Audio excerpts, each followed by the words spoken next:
Hello and welcome to the Michael Harding podcast. This is going to be kind of different in the sense that I never try to use a template. I try and be here now with you all the time. So this week is the 1st of May and I was looking forward to doing something special. I had in mind, for example, I was going to play, Mary, we crown thee with blossoms today and all the rest of it. And have a big explosion of joy and send it out in the morning and Saturday morning, happy May Day and all that kind of bells and whistles on it. And the funny thing is that when the moment comes to do it, I don't feel like doing it like that. And I know that there is a kind of a law that says, well, it's not how you feel when you're in a professional situation and you're presenting a program. You just got to be there and do it. You need to be able to turn on that sense of energy, that showtime presence. But the thing about that is, I try and do the podcast not like a radio show, not like something that, it's showtime and I'm on and I'm kind of pumping information at you or ideas at you or whatever. It's actually about being present. And when I'm present in the podcast in a way where I'm really kind of extremely joyful and happy, then that's easy. But what happens when a day comes and I'm just under the weather or not feeling so good, or as I'm saying this week, I was preparing to do a podcast about the joys of May, and I feel something of an anticlimax. Oh, it's as if everything I tried during the week didn't work out. For example, I did a podcast about anger, and I was halfway through it, and I thought, it's too hard to make a podcast about anger. So I abandoned that.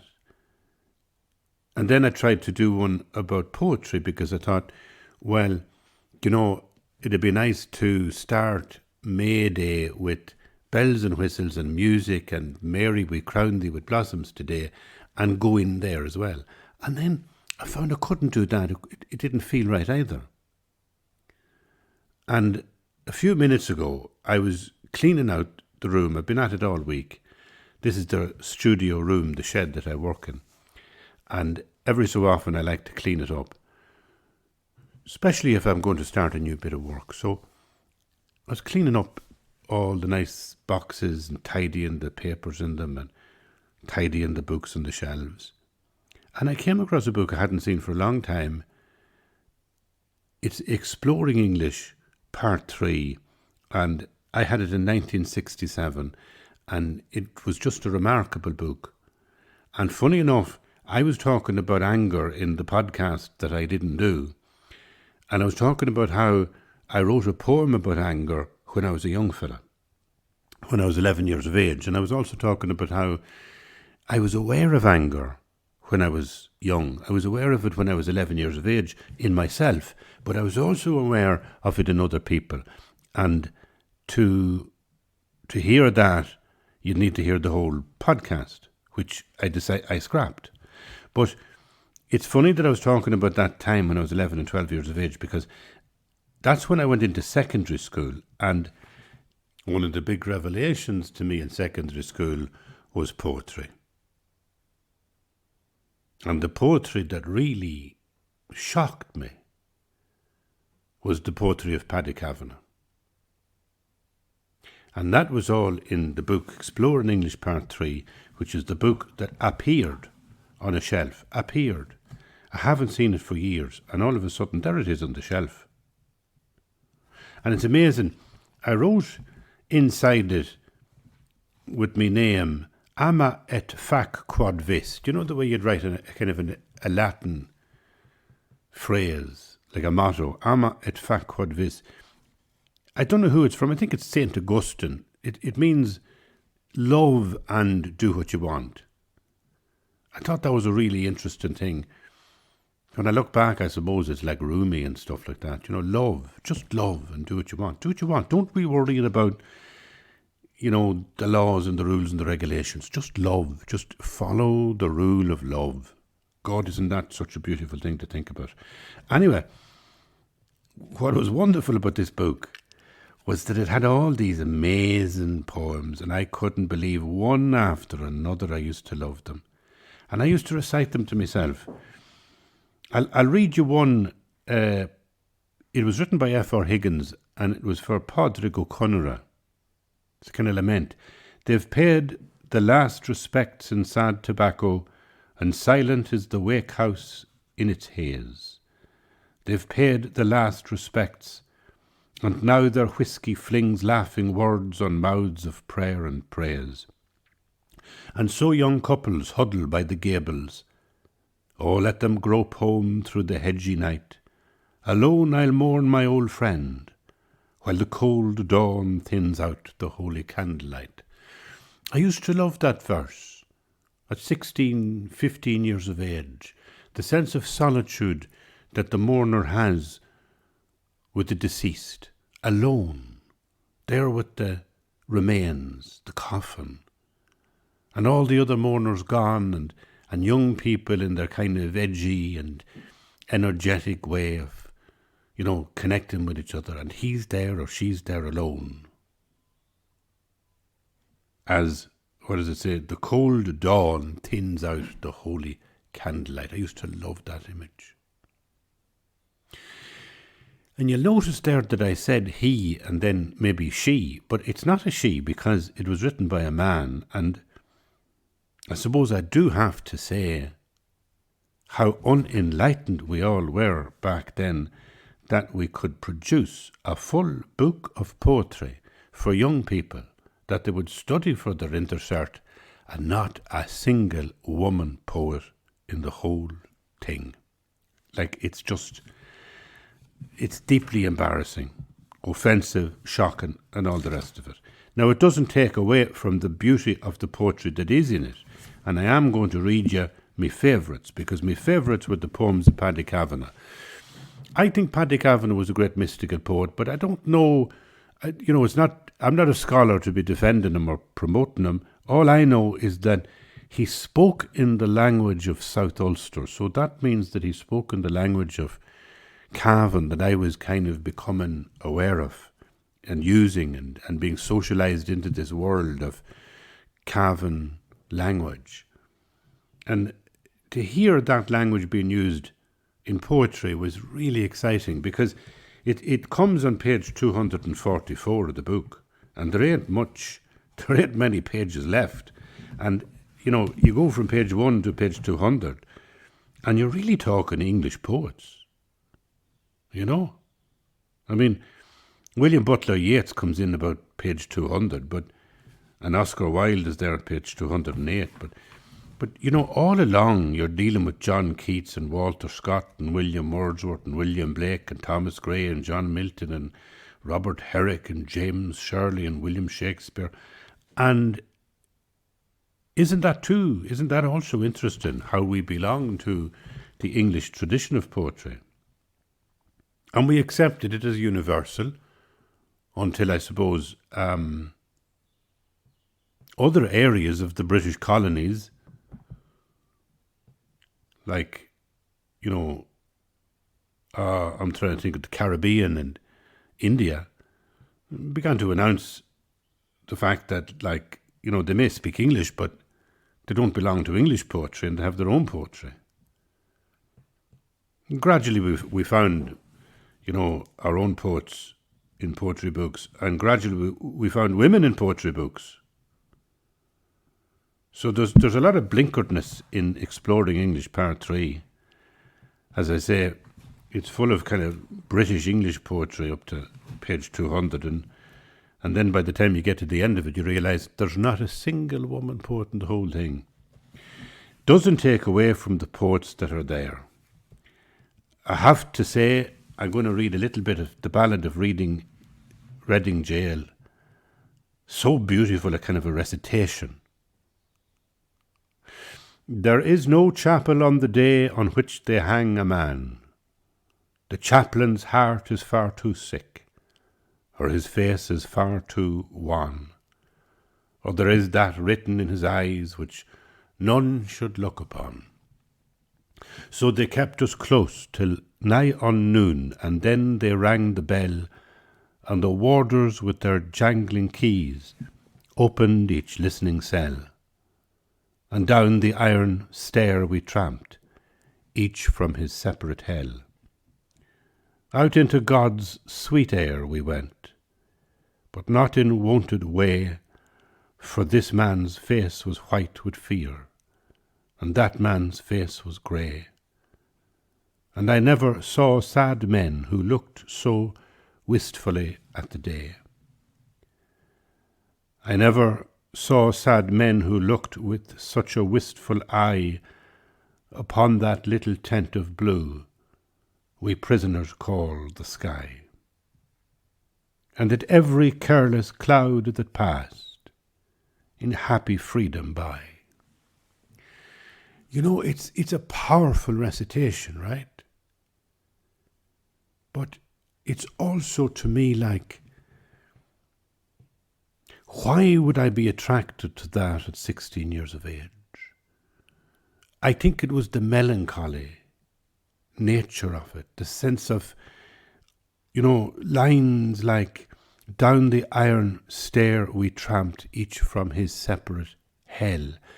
And isn't it extraordinary to think that a young teenager could identify with that isolation, with that sense of being isolated in a separateness of a cell that was misery.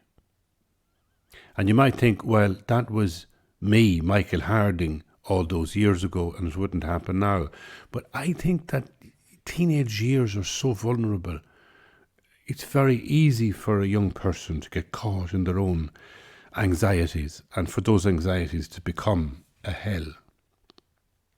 Well, like the one about mourning, the cold dawn thins out the holy candlelight. There's a sense there of melancholy as well. Sense that there's a pattern in what I liked. I identified with voices of sorrow and sadness. And then I suppose it was a real amazing moment to find, as I turned the page 244, this guy called Patrick Kavanagh. And I'm reading these poems because, as I say, in one sense,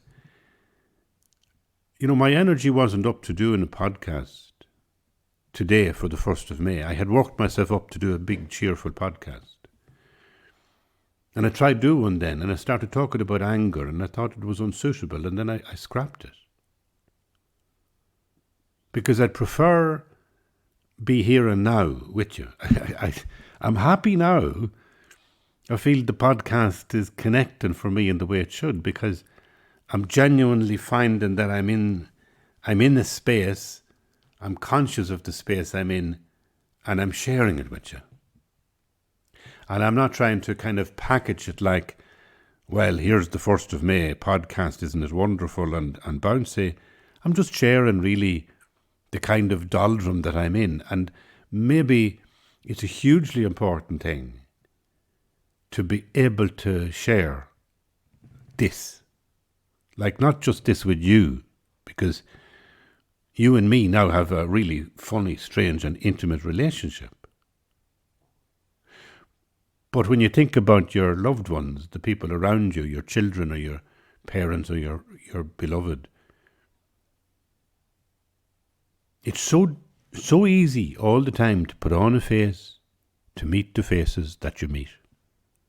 It's so easy to look at yourself in the bathroom mirror alone and think then, showtime, as you open the door and go out to meet the people you live with. It's so easy to get caught in presenting yourself and not allowing just the vulnerability of being here now to be exposed. Because be here now, All this thing I talk about being here now, it has a vulnerability to it. A terror. That to be here now is to be exposed. It's to have no shell. It's to have no cover. It's to have no profile. You know? And I know everybody talks now about Facebook and young people and the pressures that have come on young people to present a facade or a face on social media and Facebook, and that they become terrified about being called out and being criticised and bullied. So it's probably even harder now for young people than it was for our generation. And it's so connected with this sense of be here now. So it kind of frightens me a little bit to think like that the whole liberation of the kingdom of God, this sense of the utter beauty of being alive in the moment, needs forgiveness, needs acceptance, needs unconditional love. I need to feel loved in this moment. That's really amazing. If I'm afraid of the moment, and I can be afraid of the moment if I feel, well, I'm too vulnerable. So those ideas come up when I'm sharing this with you, sharing what should have been a big bells and whistle podcast for the 1st of May, and here I am just flicking through the pages of a book that I loved when I was at school. And I am going to read you Spraying the Potatoes by Patrick Kavanagh. The barrels of blue potato spray stood on a headland of July, beside an orchard wall where roses were young girls hanging from the sky. The flocks of green potato stalks were blossoms spread for sudden flight, the curves, pinks, in a frivoled blue, the Arran banners wearing white. And over that potato field, a lazy veil of woven sun, dandelions growing on headlands, showing their unloved hearts to everyone. And I was there with the knapsack sprayer, on the barrel's edge poised, a wasp was floating, dead on a sunken briar leaf, over a copper-poisoned ocean. The axle roll of a rut-locked cart broke the burnt stick of noon in two. An old man came through a cornfield, remembering his youth, and some route he knew. He turned my way.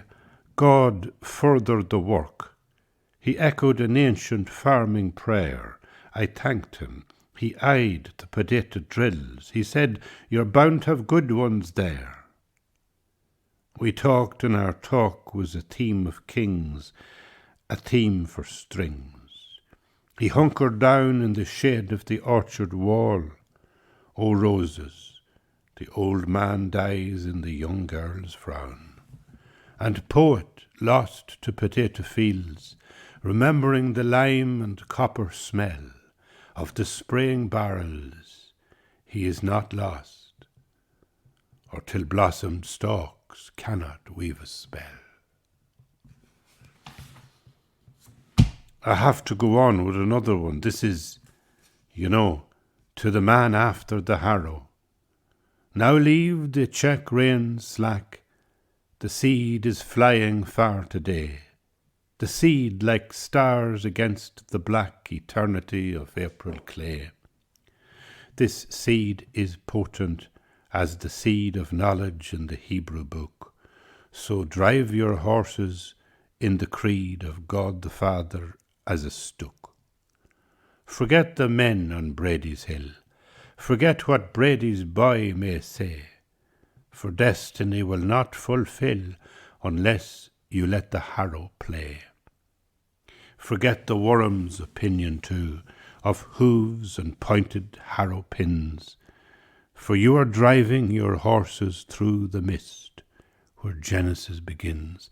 I love that one because it has that sense of imagination, that he's living an ordinary life. This comes across a lot in Kavanagh. He's living on the surface level of the ordinary, and then within it, in it, beyond it, through it, he sees heaven.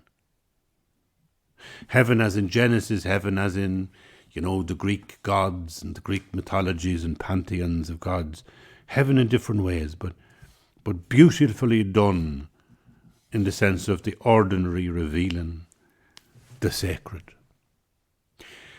And one of the loveliest ones, and it's a suitable one, I think, for May Day, is that famous one about the mother. It's called In Memory of My Mother. And in the end of it, he talks about autumn. He sees her as an image in autumn, but that's okay, even on May Day. I'll read it for you. I do not think of you lying in the wet clay of a Monaghan graveyard. I see you walking down a lane among the poplars on your way to the station, or happily going to second mass on a summer Sunday. You meet me and you say, don't forget to see about the cattle. Among your earthiest words, the angels stray. And I think of you walking along a headland of green oats in June, so full of repose, so rich with life, and I see us meeting at the end of a town on a fair day by accident after the bargains are all made, and we can walk together through the shops and stalls and markets, free in the oriental streets of thought.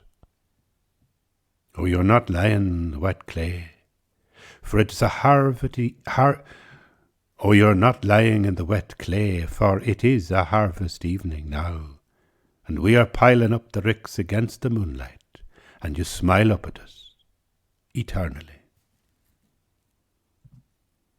This vision that Kavanagh had, I must talk about it later sometime, but I really feel that beautiful vision that Kavanagh had in some of his poetry, where he could see heaven in the ordinary.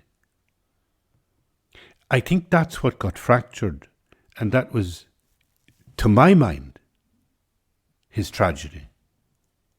That he got distracted into an obsession with Dublin city, Dublin people, and Dublin journalists, and became very angry and bitter and caustic in that world. And he lost sight of the sacred. I mean, it comes back to him a few times after he's been in hospital, and he writes Canal Bank and a few other poems, but he really did do a lot of drinking. And the drinking doesn't do you any good. And it blunted, I think, his sensibility for the sacred. And he moved away from faith in it. Even in the Christmas Childhood, at the end of the poem, you can hear him remorsefully saying that he had a prayer like a white rose pinned on the Virgin Mary's blouse when he was young. He's looking back and remembering that's the way I was. And I suppose for me, the white rose pinned on the Virgin Mary's blouse is such a beautiful image of innocence, of a child. You imagine a child pinning a white rose on the blouse of the Virgin Mary. Ooh, what a beautiful idea. I suppose that's what I try to keep in my heart.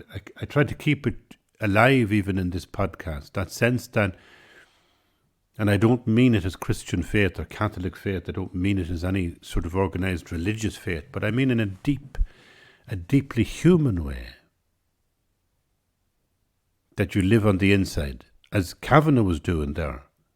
And then you externalize it. You allow the surface of the ordinary world to shimmer in a way that you can experience within it a deep sense of presence. And that's beautiful. And I try and do that, even trusting on a day like today, trusting that it's better to be completely just alive with you. That the podcast is almost live. This is spontaneous. This is not set up. And that's the best way I think I can share the 1st of May with you. And what I'll do as well is I'll play you the actual podcast that I abandoned. So I'll play that for you now, and I'll start it with my favourite little bell. It's in the drawer here. And I'll just ring this little Tibetan bell, which will give us a link. And after the bell, you'll hear a section of the podcast I was preparing before I decided to abandon it. And then at the end of it, I'll play the bell again and I'll reflect a little bit for 3 or 4 minutes on why I did abandon it. So this is turning now into a really interesting podcast for me, because this is a podcast where I'm talking about a podcast, right? So I'm now reflecting on the reflections I made. That gives me a sense of distance and a kind of way to share with you as if the two of us were listeners.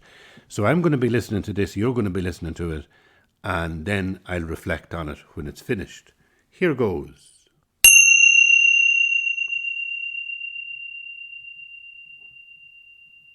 I've been cleaning my room because I wanted to start work on the 1st of May.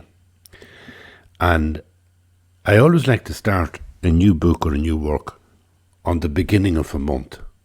It's just a kind of a thing I've had since I was in secondary school. You know, the way that the year used to begin in September. And when I went to college, it was the same thing. I was 10 years, God knows, I got very little education because I was a lazy person and I didn't listen when the old exams would be on and the lectures would be on. I wouldn't go to lectures, and I was a terrible, terrible bad student. And that's why I always ended up with mediocre results. But the reality is that I used to love the kind of academic life, going to college. I was 3 years doing a BA and I was 4 years doing theology, and then I was another year doing a HDip. 8 years in all. I used to love the rhythm, like how the year used to begin in September, and you'd focus on that and you'd enter into it. And then the year used to end in May, and a different sort of life would begin, the summer life, which was a real antidote, of course, to the academic life. So I got into this habit always then when I'd be writing, that I would always start writing on the start of a month. And I've been working up for the past 2 or 3 months to a new book, to starting blank pages or an empty screen, to fill it with words, to try and make a new book. And the 1st of May was my plan to begin. And now I realise that the 1st of May hits on a Saturday. And of course I can't start anything on a Saturday because that would be bad luck. So I have to wait till Monday. Well, that's okay. In the meantime, on, say, Wednesday and Thursday, I was cleaning out the room, because again, it's a good thing to do when you live in a room like I do. I have a study and I'm 10 years working in it. I've written 6 books in it. And so after every time you finish a project, you really need to clear it out. And you need to tidy up what they call the archive. The archive is supposed to be all the precious things that somebody might be interested in your life when you're gone. There's nothing interesting in it, but I still gather up, the letters from publishers and the letters from editors and all that sort of stuff, and I put it in the archive so it's there. Well, I was doing that this week, cleaning everything out, rearranging the shelves, dusting off books, rearranging them in a more tidy fashion, and I came across Exploring English, the book that we used to use in 1966, 67, 68, 69, studying for the intermediate certificate in St. Patrick's College, Cavan. This was the book. And it was the first book of poetry that I really saw, like a serious adult book of poetry. I'd already written poetry. I'd written poetry at 11 years of age for the Junior Digest. I wrote a poem called Anger, and I can remember about the first verse. Anger walks through every life. He wounds the woman, child and man, stabbing the heart like a sharp knife. he destroys whatever peace he can. Now, it's interesting that I wrote something like that at 11 years of age. It was certainly something that was preoccupying me, a sense of anger. And I think anger was something that I saw in other people, and I saw it in ways that ruined other people's lives. But I think I also saw it in my own life. Even at that stage, I saw that anger was like bad weather. It ruined your day. I'm amazed. I'm not a wise person, but I still am amazed that to an 11-year-old that was still clear, that anger could ruin your day. And here I am. This is 55, 56 years later, and I haven't learned anything further. I have learned nothing more than that anger can ruin your day.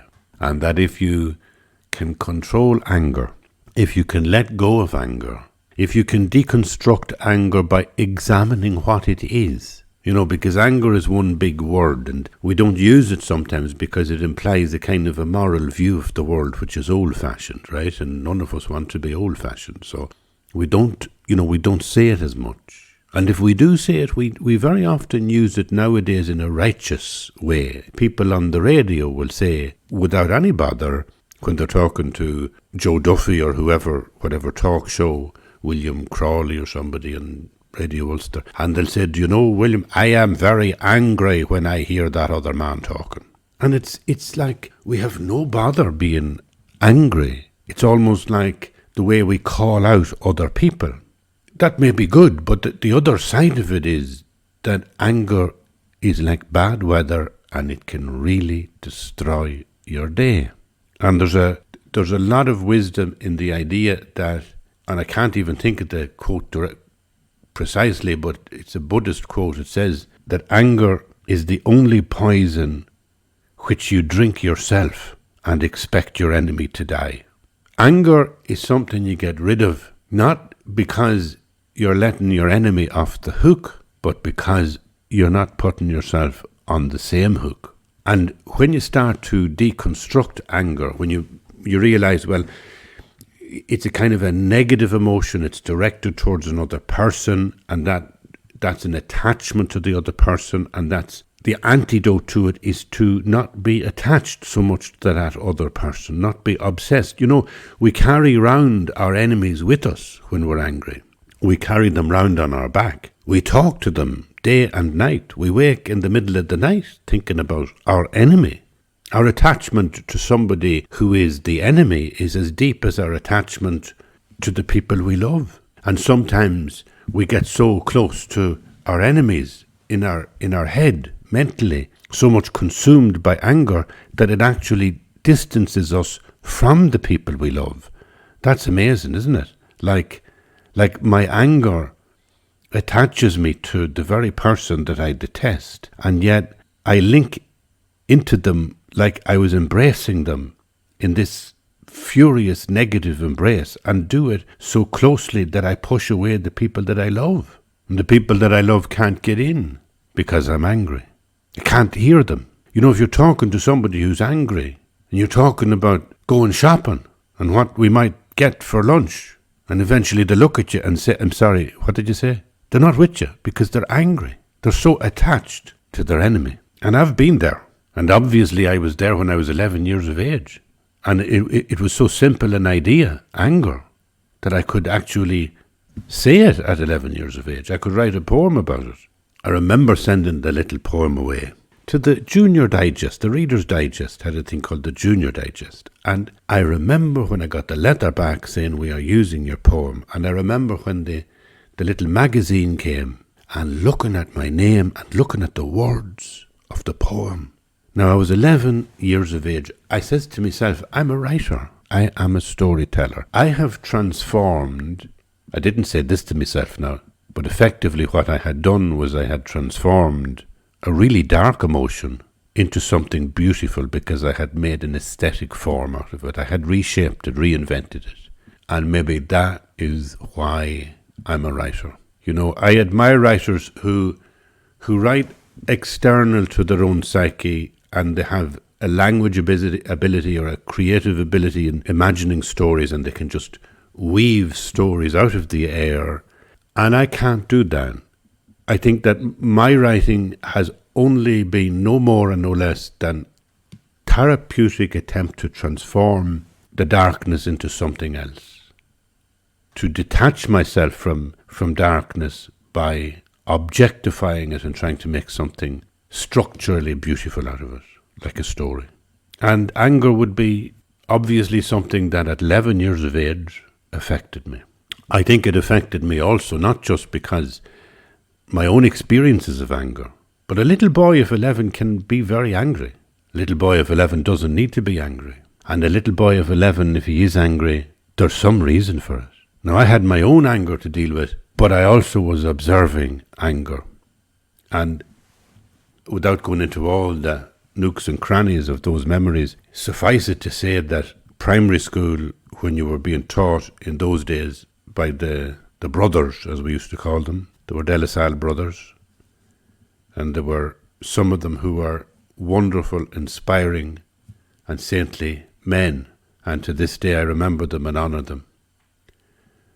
And I think I've done a podcast about how it was a Christian brother, a wonderful guy, who taught me to pray, who taught me the sense of God's presence. Because he had a little prayer he used to say every day, every hour. Every hour, though, the bell would go and somebody would say the prayer.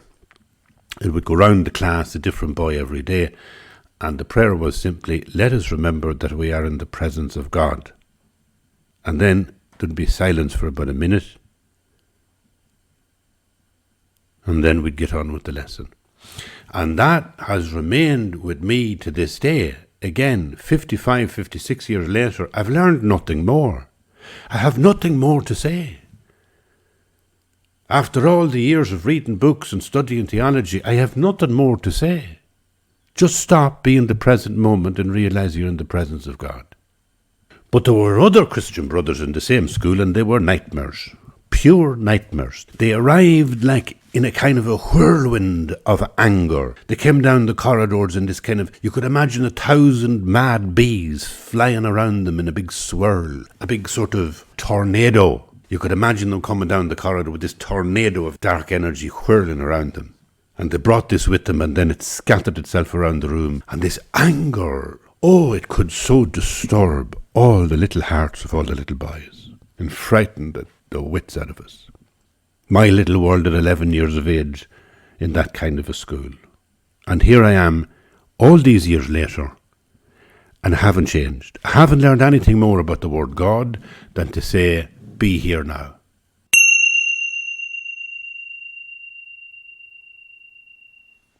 Well, there it is. That was the podcast that I was preparing, and then I got as far as that point, and I just couldn't go any further. And when I listen to it now, I think the reason I couldn't go any further was that anger is a really tricky thing. But I could feel that even talking about it, I was getting gripped up in it. That is the truth. It's amazing. It's the reality. The more I started to try and explain it, it's a very true thing that anger is what ruins your day. It's also true that if you could deconstruct anger, you would find your way to happiness all the time, and you would live in the present moment. And there is no great Buddhist teaching or tantric teaching or mystical Christian teaching that will do you any better service than the idea of deconstructing anger. Anger, get rid of it, find a way to detach yourself from what angers you, and you will find by default you land in the present moment, right? But even as I was telling it, I get tied up in a narrative because I'm a storyteller, and then I was talking about the good Christian brother and the bad Christian brother, and him coming down like a swarm of bees, a tornado around him as he comes down the corridor. And in some way, even describing that, invoking that, brings me back into that moment of fear and disturbance and the way that his anger penetrates me. Almost naming the anger for me disturbs me. And I thought, I can't finish this podcast. I can't do the podcast like this. It's gone too much in the wrong direction.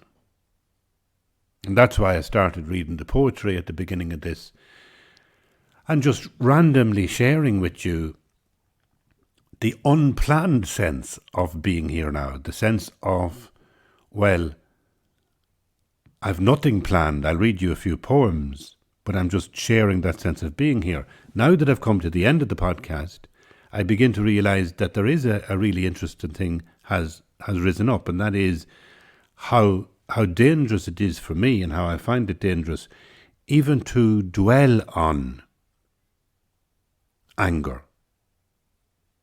Deconstruct it and detach yourself from that which makes you angry. But when I start telling that story, it's like I'm living out of a nightmare, out of a negative energy, and I begin to find that even that is polluting me.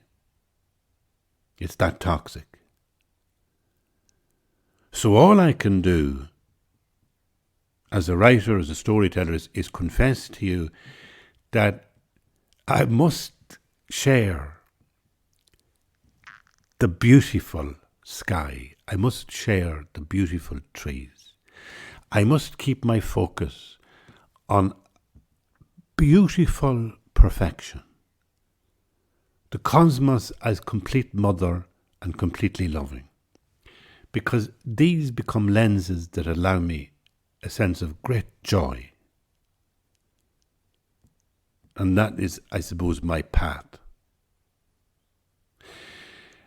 The other thing that's interesting and was accidental in this podcast is the beautiful poetry of Patrick Kavanagh. When I was reading them and enjoying them, I was also thinking of how in later life he became so angry and so bitter and so caustic and so obsessed with Dublin life, Dublin journalism, and the kind of literary scene in Dublin. And how he lost sight of the sacred. And how complete and satisfying and fulfilling the sacred is. You know, there's a word in Tibetan, which I don't know. I think it sounds like dumb, some word like that, dumb. But it means meditation, but it also really means familiarity with. You know, that what you're familiar with, that's meditation. And we all have a life inside the head, and we all use it all the time, 24/7. So if you're just kind of, without any discipline, focusing on somebody that disturbs you, let's say, you're meditating on something very dark. And I think, for me, it's so important not to go there in a way that you're just allowing the darkness to seep back into you. It's a tricky subject, I know. Maybe I'll come back to it. But for today, it was simply a completely spontaneous, unplanned podcast. It was to be the perfect, orchestrated, musical podcast for the 1st of May. Didn't work out like that. But I present it to you and hope that you enjoy it. And thank you so much for being here, for listening. It's been a long one. Thank you so much. Happy May Day. Have a great weekend. Bye-bye.